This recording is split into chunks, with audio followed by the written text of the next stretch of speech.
The promise. Promise you won't be mad, she said. Jack Morrison had heard those words before from his daughter Emma, usually followed by news of a broken fence, a missing calf, or some other minor catastrophe that came with running a cattle ranch in the heart of Montana. But something in her voice this time made him pause as he pulled off his work gloves, dust from the day's labor still clinging to his weathered hands. "Emma, what did you do?" he asked, though his tone carried more weariness than anger. At 17, his daughter had a heart bigger than the big sky itself, but sometimes that heart led her into situations that her head should have steered her away from. "Promise first," she insisted, her green eyes so much like her mother's fixed on his face with that stubborn determination he knew all too well. Jack sighed, running a hand through his graying hair. "Fine. I promise I won't be mad." "Now what?" "She's in the barn," Emma interrupted, already backing toward the door of their modest ranch house, "in the old foaling stall."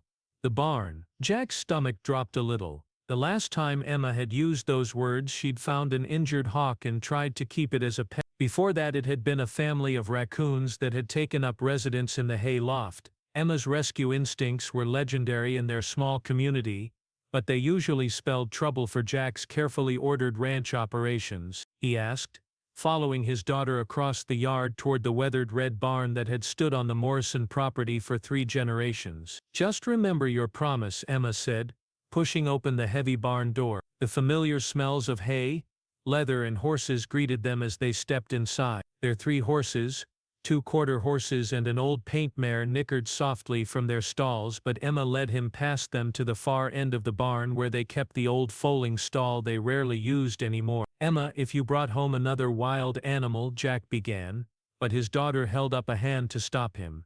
"She's not wild," Emma said quietly. "Not exactly." They reached the stall and Emma gestured toward a pile of old horse blankets in the corner. At first Jack didn't see anything unusual, just the faded blue and gray wool they used to keep the horses warm during harsh winter nights. But then he noticed the blankets were arranged deliberately, formed into a makeshift bed, and something was definitely underneath them. "Promise you won't be mad," Emma said again, her voice barely above a whisper. Jack looked at his daughter's face, saw the mixture of defiance and worry there, and felt his own resolve soften despite his better judgment. "I already promised, didn't?" Emma nodded and reached for the edge of the top blanket. "I found her this morning when I was checking the north pasture. She was just lying there in the grass and I thought she was dead at first." She lifted the blanket, and Jack froze. Beneath the worn wool lay a young woman, perhaps 20 or 21 years old, with long dark hair that seemed to absorb the dim light filtering through the barn's dusty windows. Her skin was pale as moonlight and she was so still that for a moment Jack wondered if Emma had been right in her initial assessment. But then he saw the almost imperceptible rise and fall of her chest beneath the simple white dress she wore. "Emma," Jack said slowly, his voice careful and controlled, "what exactly did you do?" "I couldn't just leave her there, Dad. She was unconscious, barely breathing. I checked for injuries but didn't find any obvious ones. No blood, no broken bones that I could tell. She was just sleeping, I guess. Like she was under some kind of spell." Jack knelt beside the makeshift bed, his rancher's instincts warring with his parental ones. The young woman was beautiful in an otherworldly way that made something deep in his chest tighten with an emotion he couldn't quite name. Her features were delicate but strong, and there was something timeless about her face that made it hard to place her age or origin. "Did you call Doc Stevens?" he asked, referring to the local physician who had been tending to both humans and animals in their community for the past 30 years. Emma shook her head. "I was going to, but then I thought, what if she doesn't want to be found? What if she's running from something?" "Running from what?" "I don't know.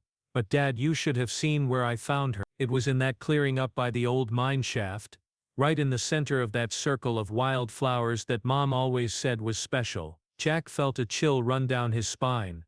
Sarah, his late wife, had always claimed that particular spot held some kind of magic. She used to take Emma there when she was little, telling her stories about fairy rings and places where the world grew thin between reality and dream. Jack had always dismissed it as harmless fantasy, but something about the way Sarah's eyes would grow distant when she spoke of that place had made him wonder if she knew something he didn't. "She hasn't woken up at all?" he asked. "Not one. I've been checking on her every hour, bringing her water and trying to get her to drink a little. She'll swallow if I'm careful, but she never opens her eyes." Jack studied the sleeping woman more closely. Her breathing was steady and deep, like someone in the most peaceful sleep imaginable. Her color was good, and when he gently lifted one of her hands, her skin felt warm and healthy to the touch. Whatever was wrong with her, it didn't seem to be medical in any conventional sense. "Dad?" Emma's voice was small now, uncertain. "I know I should have asked you first, but I couldn't just leave her out there. What if something had happened to her?" Jack looked at his daughter, really looked at her, and saw not just the impulsive teenager who had brought home every stray animal in 3 counties, but the compassionate young woman she was becoming. Emma had her mother's heart, and Sarah would have done exactly the same thing. "You did the right thing," he said finally, and watched relief flood across Emma's face. "But we need to figure out what's wrong with her, and we need to do it soon. If she doesn't wake up by morning, we'll have to call Doc Stevens no matter what." "Thank you, Dad." Jack stood up, his knees protesting after a long day of fence repair. "I'll help you keep watch tonight. We'll take turns checking on her."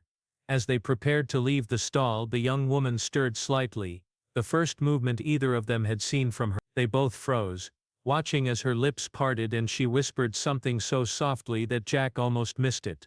"The roses," she murmured, her voice like wind through grass. "The roses are dying." Emma grabbed her father's arm. "Did you hear?" Jack nodded, but before he could respond, the woman fell still again, her breathing returning to that deep rhythmic pattern. "What do you think she meant?" Emma asked. "I don't know," Jack admitted, but something about the words sent another chill through him. His wife's rose garden, carefully tended for 15 years until her death 3 years ago, had indeed been dying despite Emma's best efforts to maintain it. The bushes that had once bloomed with impossible abundance now struggled through each season, their flowers growing smaller and more sparse with each passing year. They left the barn as the sun was setting, painting the Montana sky in shades of gold and crimson. Jack went through the motions of his evening routine, checking the cattle, securing the equipment, making sure everything was ready for another day, but his mind kept returning to the sleeping woman in their barn. That night, he found himself standing at the kitchen window, looking out toward the barn while Emma slept upstairs. The building was dark except for the small light they'd left burning in the foaling stall, and Jack wondered what kind of dreams visited someone who slept so deeply they seemed lost to the world. Around midnight he made his way out to check on their unexpected guest. Emma had already been there, he could tell. There was a fresh glass of water beside the blankets, and the woman's hair had been gently brushed and arranged more comfortably around her shoulders. Jack settled onto a hay bale a few feet away and studied her face in the soft lamplight. There was something familiar about her features, something that nagged at the edge of his memory like a half-remembered song. Had Sarah ever mentioned meeting someone who looked like this? Had she ever spoken of? The thought hit him like a physical blow, and he nearly fell off the hay bale. The woman looked like Sarah, not exactly. Her features were different, her coloring darker, but there was something in the bone structure, in the set of her eyes and the curve of her mouth, that reminded him powerfully of his late wife. It was as if she were seeing Sarah's sister or perhaps her daughter from another life. "What are you?" he whispered to the sleeping figure, not really expecting an answer. But the woman stirred again, turning her head slightly toward the sound of his voice. Her lips moved, forming words he had to lean closer to hear. "The garden remembers," she said, her voice carrying the same ethereal quality as before. "The roses remember her songs." Jack's breath caught in his throat. Sarah used to sing to her rose. It was one of her many eccentricities, something that had made the neighbors smile indulgently and had occasionally embarrassed Emma when her friends came to visit. But Sarah had insisted that plants responded to music, to love, to the human voice raised in melody. "Who are you?" Jack asked, but the woman had fallen silent again. He stayed in the barn until dawn, dozing fitfully on the hay bale and waking every few hours to check on her condition. She remained unchanged, breathing steadily, skin warm and healthy, but locked in whatever deep sleep held her. Emma found him there when she came out to do the morning chores, her hair still mussed from sleep and her eyes worried. "Any change?" she asked. Jack shook his head. She spoke again though, Something about roses and gardens. Emma frowned. That's weird. I mean, Mom's rose garden is just over the hill from where I found her. I know. They stood together in the quiet barn, watching over their mysterious guest as the morning light grew stronger outside. Jack was just beginning to think seriously about calling Doc Stevens when the woman's breathing changed. It became shallower, more rapid, and then her eyelids began to flutter. Emma grabbed her father's arm as the woman's eyes opened for the first time since her arrival. They were the deepest blue Jack had ever seen, like looking into a mountain lake at twilight. The woman blinked slowly, her gaze moving from Jack to Emma and back again, and then she smiled, expression so radiant that it seemed to brighten the entire barn. "Thank you," she said, her voice now clear and strong. "Thank you for keeping me safe." She sat up slowly, the blankets falling away from her shoulders, and Jack was struck again by how otherworldly she seemed. Even after a night sleeping in a barn, she looked as fresh and beautiful as if she had just stepped out of a fairy tale. "Who are you?" Emma asked, the question Jack hadn't been able to voice. The woman looked directly at her, and Jack saw something pass between them, a recognition perhaps, or an understanding that went beyond words. "My name is Lily," she said, "and I've come to help the roses remember how to bloom." Jack felt the world shift slightly around him, as if reality had just adjusted itself to accommodate something that shouldn't have been possible but somehow was. He thought of Sarah's stories about magic places and thin barriers between worlds, and for the first time in his pragmatic life he began to believe that maybe, just maybe, some things existed beyond the reach of logic and reason. "The roses in the garden up the hill?" Emma asked, her voice filled with wonder. Lily nodded. "She called to them every day. You know, your mother." She sang them into blooming with love songs and lullabies, but when her voice went silent they began to forget how to respond to the sun and rain alone. Emma's eyes filled with tears. "You knew our mother?" "I know all the gardeners," Lily said gently. "All those who understand that growing things need more than water and soil. They need intention and care, and sometimes, magic." Jack found his voice at last. "What are you exactly?" Lily smiled again, that radiant expression that seemed to contain infinite kindness. "I'm what your wife would have called a garden spirit. I travel from place to place, helping to heal the growing things that have lost their way. But you collapsed, Emma. You were unconscious for almost 24 hours. The rose's grief was so deep that it nearly overwhelmed me," Lily explained. "They loved her very much, you see. When gardeners form such strong bonds with their plants, the loss affects both sides of the relationship." Jack struggled to process what he was hearing. A rational part of his mind insisted that this was impossible, that garden spirits didn't exist and beautiful young women didn't appear mysteriously in wildflower circles to heal grieving roses. But another part of him, the part that had loved Sarah and had seen the way she could make anything grow, whispered that maybe impossible things happened more often than people like to admit. "Can you really help them?" Emma asked hopefully. "I can teach them to bloom again," Lily said, "but they'll need someone to tend them with love, the way she did. Someone who can learn to sing to them." Emma looked at her father, her eyes bright with possibility. Jack thought about Sarah's rose garden, about the way his wife's face had glowed when she worked among her flowers, about the gradual way the joy had gone out of that special place after her death. He thought about the promise he'd made to Emma not to be mad, and realized that sometimes promises led you to places you never expected to go. "All right," he said slowly, "show us what we need to do." Over the next 3 days Lily worked her gentle magic on Sarah's forgotten garden. She showed Emma how to prune the struggling bushes, how to enrich the soil with compost and care, and most importantly, how to talk to the roses the way Sarah had. "They remember melodies," Lily explained as she guided Emma's hands in cutting away dead wood. "Your mother sang Amazing Grace to the yellow climbers and Moon River to the tea roses by the gate."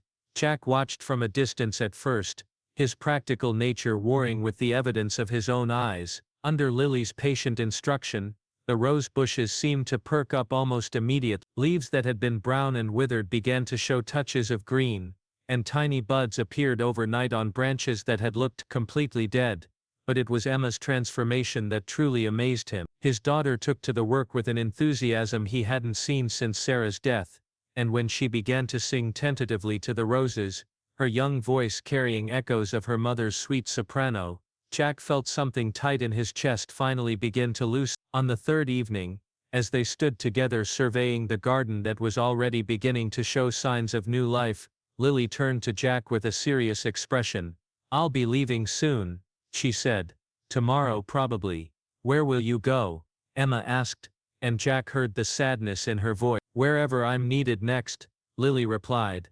"There's a fruit orchard in Oregon that's been calling to me, and after that perhaps a vegetable garden in Vermont that's lost its way." Jack nodded, understanding somehow that this was how it had to be. "Will we see you again?" "Perhaps," Lily said with a smile. "Gardeners who truly love their plants tend to find me, or I tend to find them." That night Jack walked through Sarah's rose garden alone, marveling at the transformation that had taken place in just 3 days. The bushes that had been dying were now showing unmistakable signs of recovery, and he could swear he caught the faint scent of roses on the evening air, even though none were yet in bloom. As he stood there in the gathering darkness, he found himself humming a song Sarah had loved, the Tennessee Waltz, and he could have sworn he heard the plants rustling in response, as if they remembered the melody and welcomed its return. The next morning, they found the foaling stall empty except for the neatly folded horse blankets. Lily was gone as quietly as she had arrived, leaving behind only the lingering scent of wildflowers and the promise of roses that would bloom again. "Do you think she was real?" Emma asked, as they stood in the empty stall. Jack considered the question, thinking about the garden that was already showing new growth, about his daughter's renewed joy, about the way magic sometimes disguised itself as ordinary kindness. "Real enough," he said finally, and put his arm around Emma's shoulders. 2 weeks later Sarah's rose garden burst into the most spectacular bloom anyone in the county could remember. Neighbors came from miles around to see the miracle, and Emma sang to the flowers every evening, her voice growing stronger and more confident with each passing day. Jack never told anyone about Lily, and Emma seemed to understand without being asked, that some stories were too precious to share. But sometimes on quiet evenings, when the roses were particularly fragrant and Emma's songs carried across the Montana hills, Jack could swear he caught a glimpse of movement in the wildflower circle by the old mine shaft, and every time he did, he whispered a quiet thank you to whatever forces had brought them exactly the kind of magic they had needed most, delivered by a mysterious young woman who had taught them that sometimes the most important promises are the ones that lead us to believe in impossible things. The roses remembered, and so did they.